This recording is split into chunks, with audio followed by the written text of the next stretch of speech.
Kalau tidurnya orang berpuasa itu adalah ibadah. Apakah itu benar, Ustaz?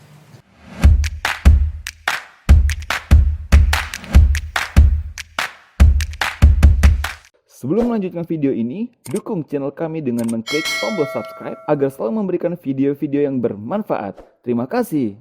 Rul, kenapa kok kayaknya lemes bener? Itu Ustaz, puasa nih Ustaz. Puasa kok lemes gimana nih? Jadi gimana Ustaz? Emang nggak boleh puasa sama Ya Ustaz? nggak boleh, kalau kita puasa itu jangan sampai membuat kita juga lemes, tapi justru puasa itu membuat kita semangat. Oh, Karena apa? Pahala puasa itu besar.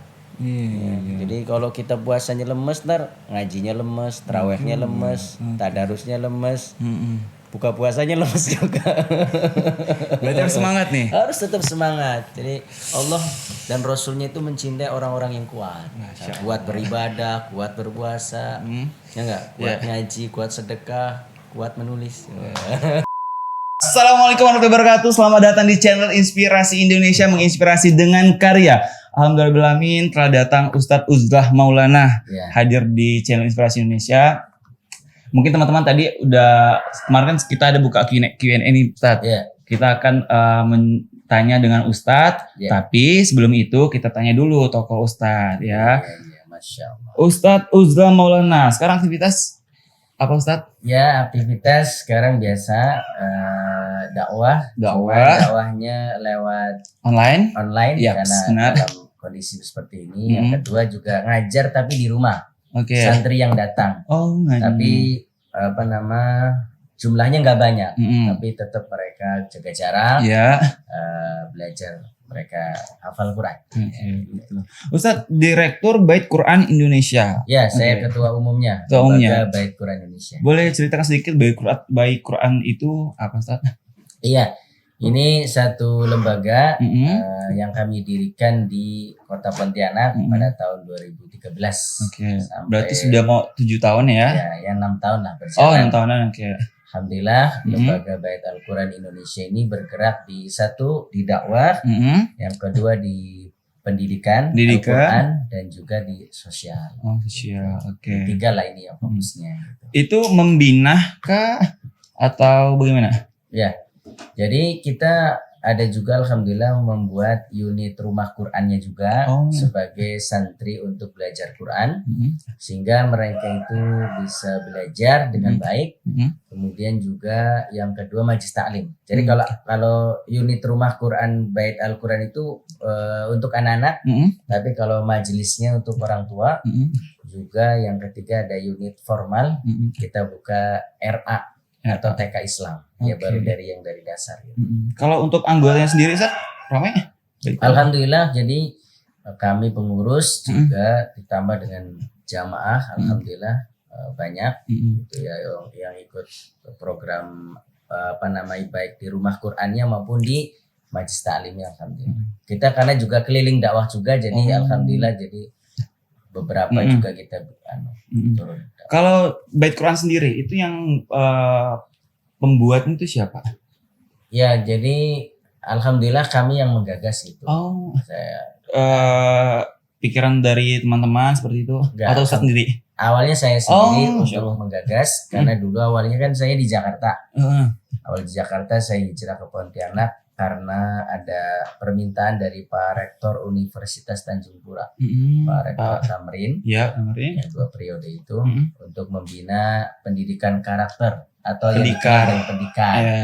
Ya, gitu kan ngajarin mahasiswa di hari Kamis. Mm-mm. Karena waktunya saya banyak, Mm-mm. akhirnya beliau juga membebaskan untuk silakan menggunakan waktunya apakah untuk dakwah, untuk apa. Akhirnya di sela-sela itulah saya menggagas itu dan lembaga Bait Al-Quran, kemudian dengan ada namanya salah satu dosen di Untan juga namanya Pak Dr. Syafarudin, dan juga dengan Pak Haji Nur Hasan yang dikenal dengan Munzalan gitu. Iya. Oh, berarti Ustadz aslinya bukan dari Kota Pontianak, Bukan. tapi dari Jakarta. Iya. Hijrah dari tahun 2000. Saya dari kalau Pontianak itu 2009-2010 lah. Oh, dari 2010. Awalnya dulu di Sintang. Oh, di Sinta. Sintang juga ngajar di perawatan Islam di Akper. Di Akper. Kalau perawat itu kan banyak laki-lakinya juga. Iya. Kalau bidan kan hanya perempuan. Perempuan. Ya, kalau Akper itu karena diasramakan, Saya jadi ngajar keperawatan Islam. Mm-mm. Ya, diminta dari direktur akpernya namanya Bapak Urebe Asnol, Dr. Urebe Asnol. Mm-mm. Jadi Sintang, jadi Jakarta Sintang gitu. Oh, kalau di Pontianak sendiri pada tahun 2010 kan. 2010. Kalau berarti itu umur Ustadz sudah berapa? Itu belum nikah itu. Belum nikah. Kayak ganteng-gantengnya itu. Tapi sekarang masih ganteng, Ustadz. Ya kira-kira saya waktu itu umur 22 tahun. Oh. 22 23 Alhamdulillah dapat jodoh di orang Pontianak. Pontianak ya. Iya, Masya akhirnya di Allah. Pontianak. Dan sampai sekarang menetap dah. Ya, KTP sekarang KTP Ustadz saya di RTP di Danau Sentarum. berarti udah sah. Udah sah karena Oke. udah ngambil surat pindah kan dari Jakarta waktu itu. Iya. Sebelum pernikahan. Hmm. Administrasinya kan harus sudah selesai. Iya, betul. Jadi kita di sini istilahnya bangun lah, Mm-mm. bangun karakter lah ya, Mm-mm. terutama di bidang dakwah dan Al-Quran. Oke. Baik, selain Bait Quran Indonesia, saya juga dikenal sebagai penggerak ASBI ya. Iya. Kalau ASBI itu sendiri apa, Ustadz? Boleh jelaskan? Ya, ASBI ini sebetulnya saya terinspirasi karena ASBI itu kan singkatannya Aksi Sedekah Beras Indonesia. Walaupun dalam program-program lembaga yang lain juga banyak menggerakkan di bidang beras, tapi saya melihat ini harus banyak unit lembaga yang menggerakkan di bidang beras ini. Apa sebab? Karena beras itu kebutuhan pokok. Ya, benar. Karena setelah saya terjun ke masyarakat tingkat bawah, ternyata tidak cukup hanya satu lembaga yang mendistribusikan beras itu.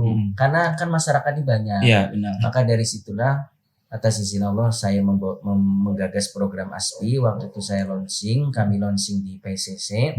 Nah, itulah alhamdulillah bergerak. Jadi selama ini kami berjalan ada dua metode. Pertama, kalau yang lain kan biasanya hanya distribusi beras. Ya. Tapi kalau metode kami ada sedikit berbeda. Jadi kami kumpulkan masyarakat terutama kelas menengah bawah. Kemudian kami bagikan kupon. Kemudian kami berikan tausiah dulu. Oh. Jadi iya. pencerahannya dulu. Iya. Saya ingatkan sholatnya, saya ingatkan Al-Qurannya, saya ingatkan bagaimana dia semangat ibadah. Nah, baru setelah itu kita distribusi beras pakai kupon. Tetap Kayak gitu. dakwah dalam unsur itu Ya, jadi dua kompetensi mereka dapat. Jadi Ya. bukan hanya asupan jasmani, tapi asupan ruhani sebagai imun ini.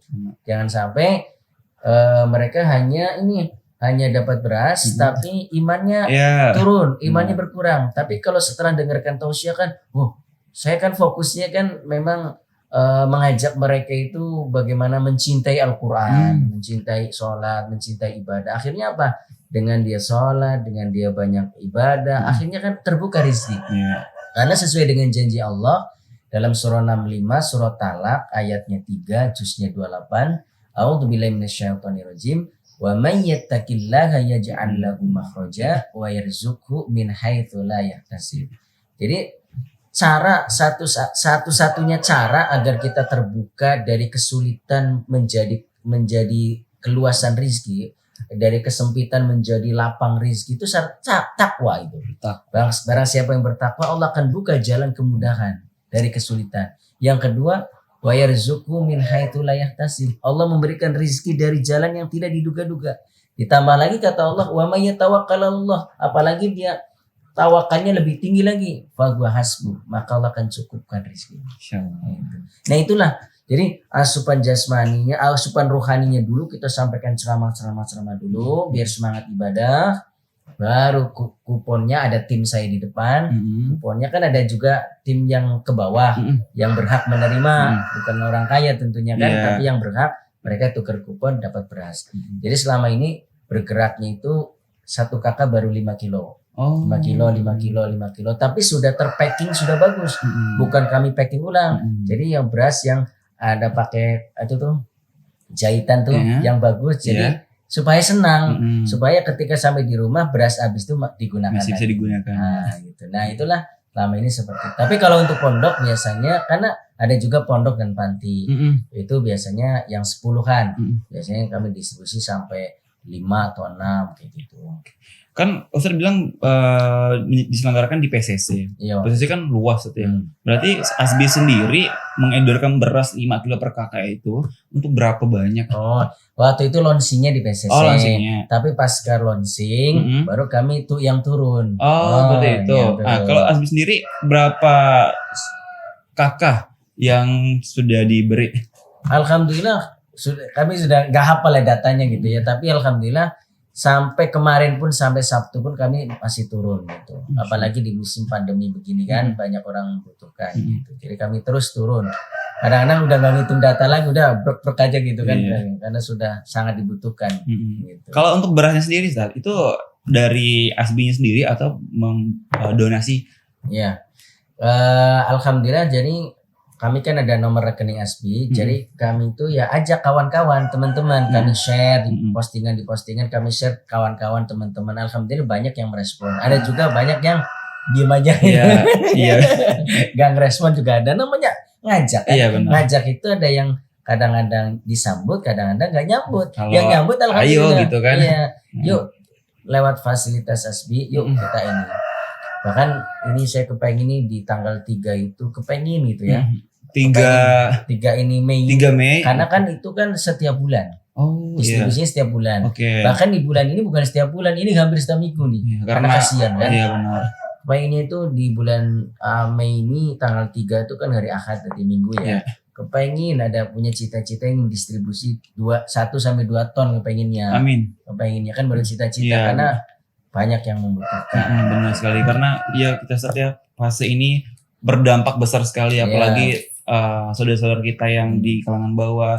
Bahkan ya bukan kayak kalangan bawah, tapi ada guru-guru ngaji. Iya, benar. Betul-betul kita Benar juga. distribusikan. Ya, iya, karena ada beberapa juga saya dapat informasi bahwa pekerja swasta tuh ada yang di PHK-kan, ada Iya, yang diseratkan, benar. ada juga gajinya yang dipotong sampai 50%. Betul. Nah, apalagi Dirumahkan. dia dirumahkan, apalagi kita tidak tahu fase ini berapa lama saat ya, Betul, sedangkan betul. orang juga memerlukan asupan makan. Iya, itulah makanan pokok kan. Iya. Kalau yang penting kan pokoknya dulu. Mm-mm.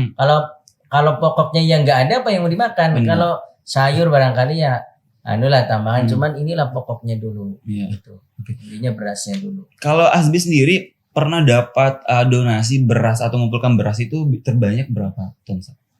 Ya waktu itu karena kita kan memang per bulan ya. Mm-mm. Karena per bulannya kadang-kadang kita distribusi untuk sampai ya mencapai itu juga mencapai setengah sampai 1 ton lah kita bisa. Dalam Tapi itu sebuah- kami kan tapi ini bertahap. Iya, bertahap. Tidak karena Tidak sekaligus kenapa? ya. Iya, kenapa? Karena banyak, Mm-mm. bukan hanya satu tempat. Mm-mm. Kalau hanya satu tempat, ntar kan hanya satu tempat itu, tapi kami unit-unit yang lain, Oke. unit turun-turun. Mm-mm. Kalau edarnya sendiri saat itu Pontianak atau Kalbar? Sekarang memang baru ada di Pontianak, Mm-mm. kemudian juga di Kuburaya, ada Buraya. juga. Oke. Kemarin itu kami juga ada distribusi ke Flores, ada Oh.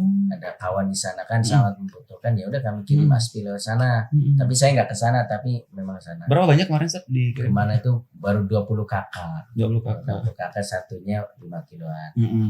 Yang kedua di Tegal.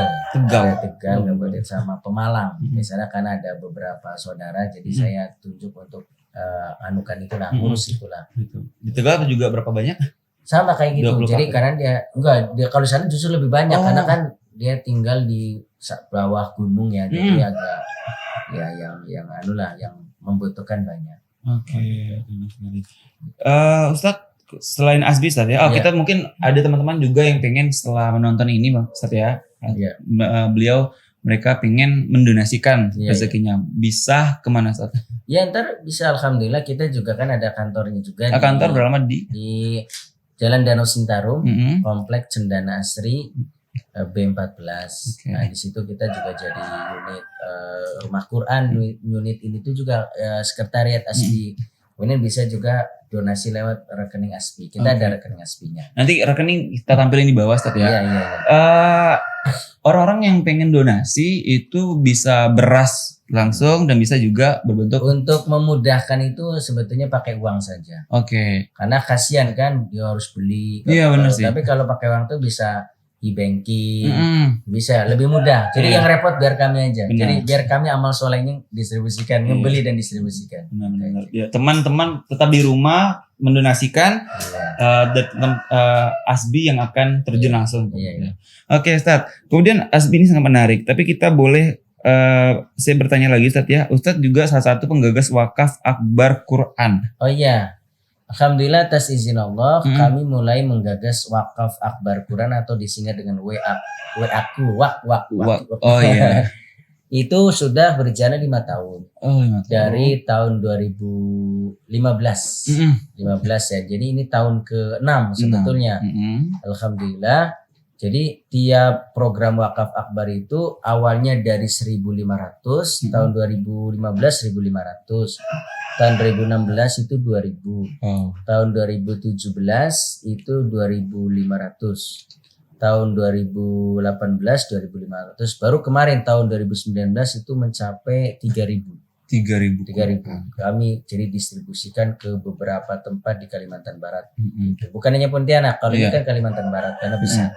Itu Ustadz sendiri juga kah yang Apa ini? membuat penggagas wakaf ini? Iya, alhamdulillah atas izin Allah kita gerak penggagas itu pendiri lah. Pendiri ya. Founder, inilah founder Founder. gerakan apa nah? Wakaf Akbar Quran ya. Jadi supaya Quran ini bisa dibaca di masjid, Ya. di pondok, Iya. di panti asuhan dan lain sebagainya, Mm. rumah Quran, rumah tahfiz. Tujuannya apa? Agar mereka-mereka yang ikut mewakafkan Al-Quran itu dia dapat mengalir pahalanya dibaca kan. Nah, Benar-benar. tapi sekali lagi itu tadi kami yang mesan, bukan orang ujuk-ujuk ngasih Quran saya Iya. distribusikan nggak. Kami pesannya di penerbit. Selama ini kami pakai namanya Mahfiroh Publisher gitu. Jadi didesain khusus Oh. wakaf akbar Qurannya gitu. Berarti ada label khusus. Nama kami, ada label lembaga, ada label wakaf akbar Qurannya gitu. Kan Ustadz bilang tadi per tahun ya. Alhamdulillah. Berarti tahun 2020 ini juga Alhamdulillah ini sebetulnya agendanya tanggal 10 bulan 10 depan. Mei ya. Mei. Kami jadi udah 2 bulan ini persiapan nih. Mm-mm. Udah dipesan 3.000 Quran di Bandung. Di Bandung, di Jakarta udah pesan. Ini karena ini ada sedikit terkendala kan kawan-kawan banyak jual kupon tuh. Oh, iya. Kan kita jual kupon ya untuk itu apa namanya untuk pembelian Qurannya gitu kan. Oh, jadi sehingga saat memungkinkan bisa dilaksanakan nggak kira-kira? Kayaknya karena ada edaran dari Kapolri kan, Iya. tidak boleh ada kerumunan dan banyak orang. Jadi kemungkinan sih di cancel. Diundur ya, Ustadz ya? Diundur, Oke. tapi kupon tetap berjalan. Oh, Nah, gitu. karena belum mencapai 3.000 karena kami komitmen kalau udah 3.000 ya harus 3.000 gitu. Oh, karena sekarang udah berapa? Udah 2.000-an mungkin. Ya baru hampir mau setengahnya lah. Oke. Gitu. Karena ini terkendala kan kawan-kawan pada nyebarin kupon, jualin kupon itu. Kalau teman-teman yang ingin ikut membeli kupon, Iya. itu bagaimana, Ustadz? Boleh, ada di situ ada panitianya, ada nomornya sampai 6. 6 ada namanya, ada nomor ketua, nomor macam-macam di situ. Bisa ada. Ada Instagramnya mungkin, Ustadz? Ada buka aja ntar. Oke, nanti kita tampilkan di bawah, Ustadz ya. Oke. Ustadz juga seorang penulis buku. Benar?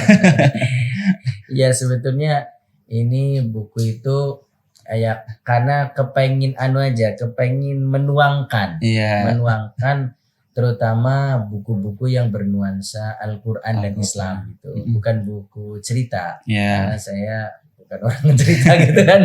Saya nulisnya itu padat gitu bahasanya kan, artinya yang sumbernya ya ini dari Al-Quran dan hadis Rasulullah. Ya alhamdulillah kita menuangkanlah buku itu. Sudah ada berapa, Ustadz? Ya kurang lebih ya baru ada 4 lah, 5 lah. Dalam kurun berapa? Ya itu dulu sebelum saya sekolah sebetulnya. Kemarin kan baru selesai saya sekolah akhir 2019 tuh. Di mana, Ustadz? Saya di Jakarta. Oke. Nah sekarang nih harus mulai bergerak lagi harusnya kan. Iya. Saya kepengen punya target nih di Ramadan juga sambil nulis. Oh. Nah, judulnya agar anak rajin sholat gitu. Agar anakmu rajin sholat gitu. Tapi ini masih terkendala nih. Benar-benar. Mau doanya aja. Amin. Ini kemarin sebelum saya sekolah pasca sarjana saya nulis gitu kan. Nulis ada beberapa lagi. Tapi biasanya Ustaz, kalau nulis satu buku itu berapa lama? Kalau sebetulnya kalau fokus itu gini, kalau fokus itu selesai itu sebulan selesai. Yang lama itu kan editingnya, Iya. kemudian mana yang Layoutnya. salah, layoutnya yang Iya. salah gitu. Iya, Karena konten itu tanggung jawab penulis. Iya, betul. setuju. Kalau yang dia itu nyusunnya itu nggak ada tanggung jawab itu, Benar, ya benar. kan? Tapi konten tuh dunia akhirat loh, Iya. gitu kan, Benar, benar. dunia akhirat. Dan ingat kalau kita nulis itu harus berreferensi, Iya. harus referensi. Tidak asal-asal Ustaz, Enggak, ya. harus ada referensi. Referensi itu artinya kami diajarkan saat kuliah itu ada footnote.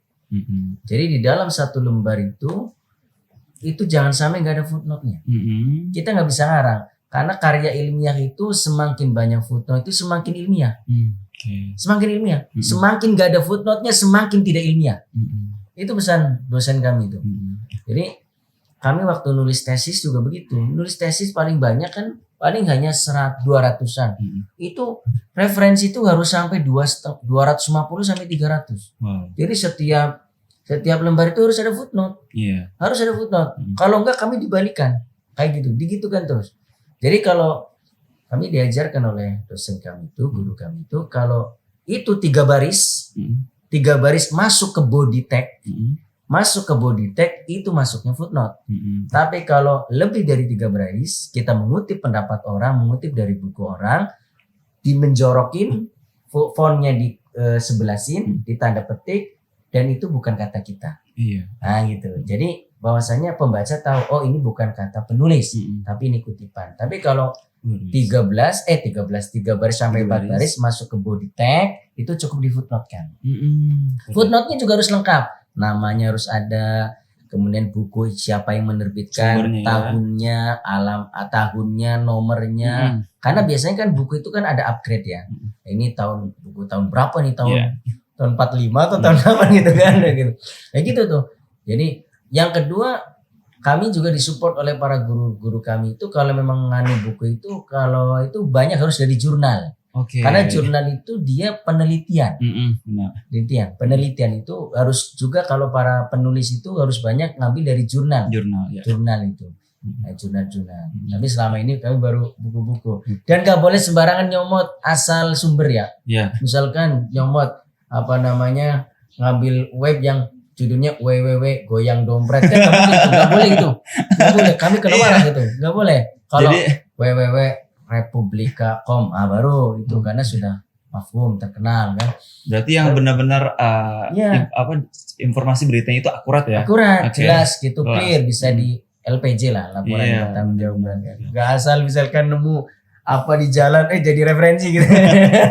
Benar. Tidak bisa asalan ya Ustaz ya. Iya. Oke, Ustaz, kalau kan buku ini ada 5 sebenarnya. 5 buku. Itu kemarin dijual semua juga. Saya jual. Jual Termasuk ada juga satu yang diterbitkan sini. dari pustakawan ya. Iya, dari judulnya tuh buku doa Quran 3 bahasa. Doa Quran 3 bahasa. Itu kemarin berapa lama Ustaz? Berapa kalau nggak salah? 5.000 ya?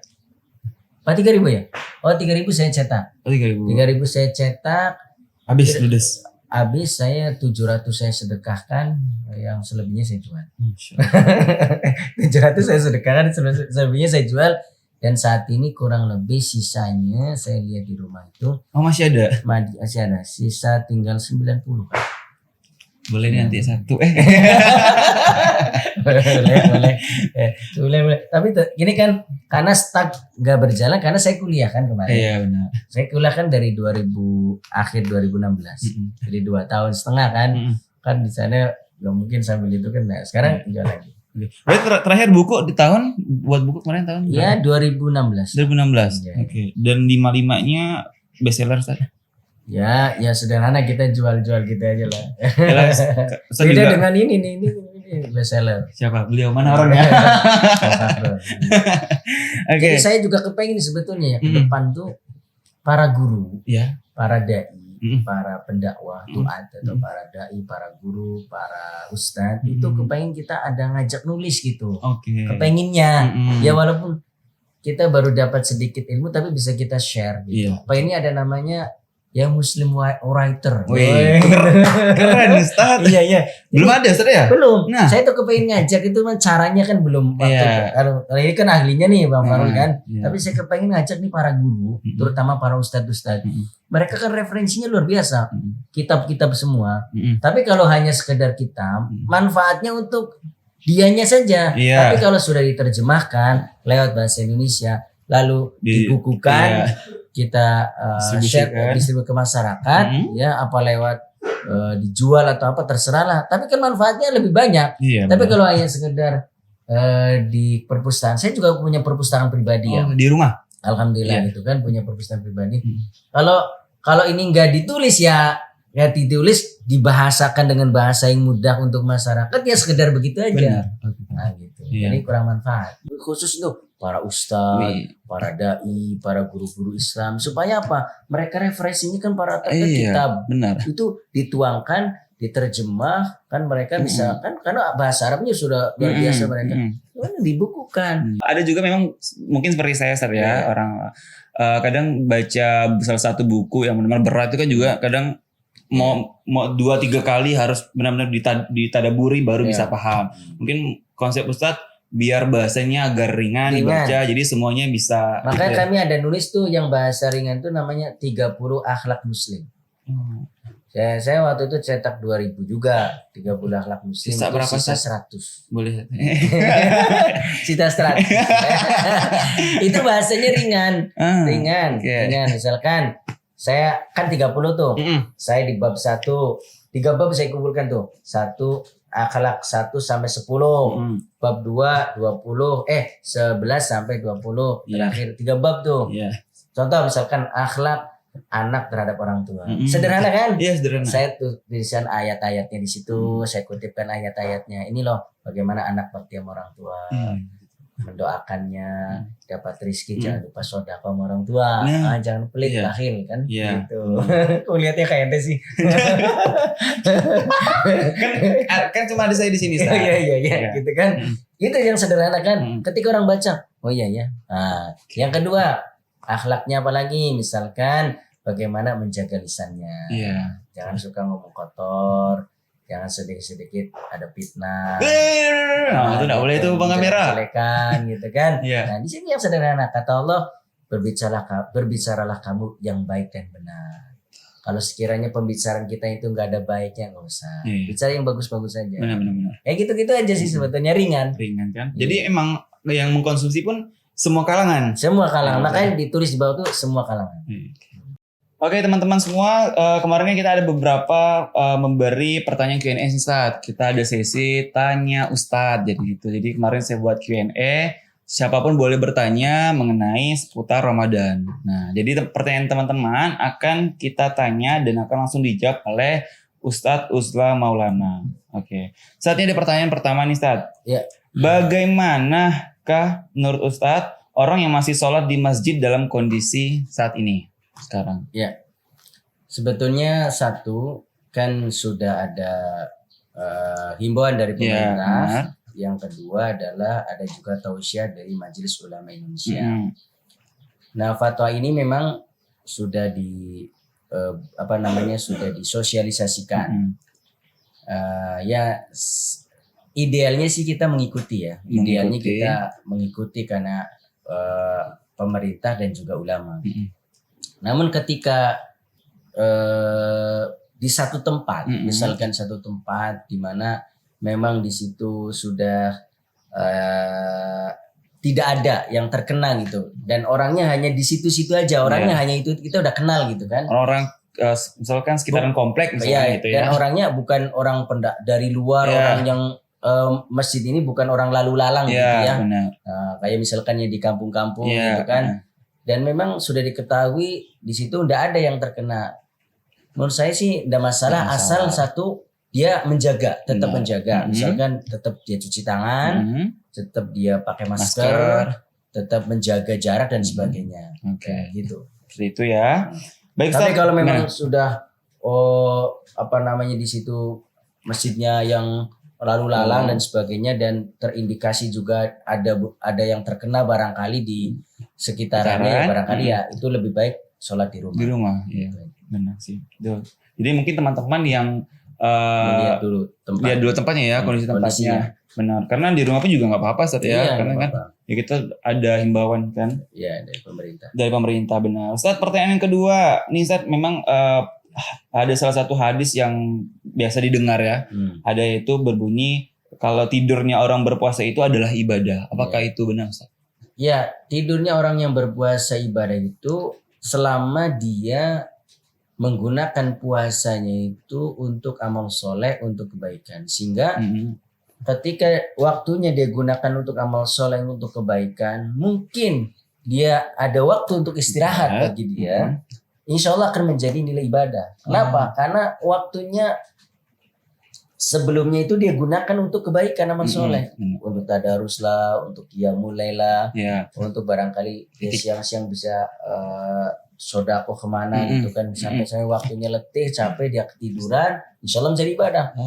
Maknanya begitu, bukan dari pagi tidur aja. Tapi maghrib mungkin ya itu bukan ibadah gitu. Okay. Justru dia mendapatkan sesuatu yang sia-sia. Benar. Kenapa? Datangnya Ramadan bukan diisi menghidupkan dengan amal soleh, amal kebaikan, tapi untuk tidur. Iya, sama seperti bulan-bulan biasa Ustaz ya. Oke, jadi teman-teman jangan usah diartikan ya Ustaz ya. Bahwasanya tidur adalah ibadah itu ya mungkin kelelahan karena melakukan amal baik, amal baik, gitu. Ya selama dia berpuasa. Nah, kalau tidurnya dari pagi sampai menjelang maghrib itu baru salah Ustaz ya. Salah. Tapi ada tidur yang sunnah itu ya, misalkan di siang hari. Nah, itu di sekitaran jam berapa Ustaz?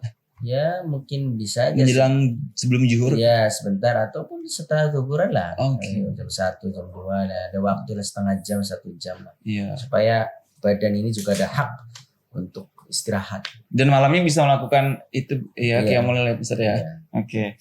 Baik Ustaz, pertanyaan yang ketiga nih Ustaz. Ustaz, niat puasa cukup sekali atau setiap hari sih Ustaz? Ya, kalau niat puasa yang selama ini masyarakat lakukan itu kan setelah sholat tarawih. Iya. Gitu. Hemat saya sih itu niat puasa itu ya setiap hari. Setiap hari, benar. Ya kan, setiap hari kita niatkan di dalam hati. Karena ini kan puasa ini kan harus kuat niatnya ya. Ya, harus kuat niatnya. Maka amal itu kan tergantung niat ya. Iya. Kalau orang yang imannya lemah, ntar ya niat puasanya nggak kuat, wah kan bahaya. Nah, makanya harus kuat niatnya betul-betul. Besok bahwasanya kita akan berpuasa. Kalaupun teknis dia lafadzkan itu teknis saja. Sebetulnya dalam hati pun sudah cukup. Tapi kalau melafatkan itu ya teknis lah. Berarti semuanya kembali kepada niat. Ya. Oke. Karena innamal a'malu binniyat. Ya, amal itu tergantung niat. Baik Ustaz, pertanyaan selanjutnya Ustaz. Ustaz, apakah boleh menggosok gigi saat berpuasa? Iya. Nah inilah kalau saya tuh selalu menganjurkan ya bahwasanya gosok gigi itu setelah sahur. Ya, artinya sebelum waktu subuh, kalau bisa nih, kalau bisa setelah makan sahur kita gosok gigi. Insya Allah itu pun cukup sebetulnya. Cukup. Kalaupun toh dia harus gosok gigi, hemat saya jangan pakai odol dulu. Ya, karena odol itu kan memang berasa. Khawatirnya kita menelan itu rasa daripada odol itu. Kalaupun toh dia harus menggosok gigi, untuk kehati-hatian gosok gigi tanpa pakai odol. Gitu. Tapi kalau habis sahur saya yang membiasakan itu kalau habis sahur saya sikat gigi. Untuk apa? Untuk supaya puasa ini saya nggak usah gosok gigi lagi. Cukup lah, insya Allah cukup. Cukup. Tapi saya kan kalau nggak makan jengkol cukup lah. Aduh, Pak jengkol. Kalau nggak makan pete cukup lah. Nanti sikat gigi, insya Allah 1 hari cukup. Tapi saat ada karena khawatir aja itu ketelan itunya aja, odolnya. Udah telan kan udah pasti batal. Odol. Iya. Odol tuh itu. Pasta gigi. Tapi nggak tahu pasta gigi. Tapi kan ada memang mungkin sebagian orang yang udah melakukan sikat gigi sebelum azan sholat subuh ya, kan. Kemudian dia tidur tuh, jadi mulut itu kayak terasa masam. Jadi beliau maka gosok gigi lagi seperti itu kan kadang ya gitu. Kumur-kumur ya tetap menjaga. Kalaupun toh dia mau gosok gigi itu tadi, kalau bisa sih nggak usah pakai Pasta gigi dulu gitu. kan, karena mungkin juga takut biar takut aroma mulutnya seperti itu. Ya kalau pasta gigi kan udah bisa. Benar. Baik Ustadz, pertanyaan selanjutnya ini mungkin bagi yang sakit Ustadz ya. Ya. Ustadz, bagaimana kalau misalkan muntah saat berpuasa? Kalau muntah tak disengaja tidak membatalkan puasa, kecuali kita pakai apa di sogok-sogok sininya biar supaya itu muntah, ya. itu yang membatalkan. Tapi kalau tak sengaja kita lagi muntah tanpa sengaja tidak membatalkan puasa. Tetap lanjut Ustadz Lanjut ya. aja. Nah itu. Oke Ustadz, ini pertanyaan yang terakhir Ustadz. Ya. Ustadz, bagaimana nih berpuasa kemudian sambil mencicipi makanan mungkin seperti ibu-ibu yang memasak atau mempersiapkan buka takjil seperti itu? Ya boleh saja, cuman menyicipi hanya di ujung lidah, habis itu dikeluarkan. Dan itu kan seperti orang berkumur-kumur juga. Nah, cuman tetap harus ekstra hati-hati, jangan sampai ketelan. Kalau ketelan ya udah batal puasa. Jangan sampai ini. langsung manis enak kan apa lagi gitu kedua kalinya langsung dilajakan ya Ustadz ya. Tetap harus hati-hati. Oke. Baik teman-teman, itu beberapa pertanyaan dari kalian dan sudah dijawab tuntas oleh Ustadz Uzlam Maulana. Terima kasih Ustadz. Insya Allah nanti mungkin Ustadz bisa hadir kembali Ustadz ya, dalam sesi tanya-tanya Ustadz lagi. Boleh. Nah teman-teman semua, setelah ini Ustadz Uzlam Maulana akan memberi tauji sedikit mengenai seputar Ramadan ini Ustadz ya. Mungkin singgung sedikit teman-teman nasihat selama di rumah Ustadz dalam menjalankan ibadah pada saat puasa ini Ustadz ya. Saya Maulana pamit dulu. Jazakallah khair Ustadz. Semoga bermanfaat. Pastinya nih bakal bermanfaat teman-teman. Apalagi teman-teman menontonnya sambil berbuka puasa dan menunggu tauji dari Ustadz Maulana. Baik, saya pamit dulu. Saya Maulana. Insya Allah Ustadz akan lanjut Ustadz ya dalam tauji sendiri. Dan teman-teman jangan lupa subscribe channel Inspirasi Indonesia, menginspirasi dengan karya, like juga, komen. Teman-teman mungkin kok video yang baru di-upload tidak dapat sih, makanya teman-teman harus mengklik tombol lonceng ya, jangan sampai ketinggalan ya teman-teman semua ya. Karena jadwal kita itu saat di jam sore jam 4 dan jam 20.30 setelah sholat tarawih. Seperti itu. Baik, saya Maulana, terima kasih banyak. Sampai jumpa. Assalamualaikum warahmatullahi wabarakatuh. Dah. Ya, jangan lupa tonton video saya dari awal sampai akhir supaya tidak terpotong pembahasannya di Inspirasi Indonesia, menginspirasi dengan karya. Subhanallah, luar biasa. Insya Allah banyak manfaatnya di sini. Dan jangan lupa juga like, komen video ini. Nah, yang terakhir, subscribe channel ini. Insya Allah membawa manfaat untuk kita semua. Demikian, Assalamualaikum warahmatullahi wabarakatuh.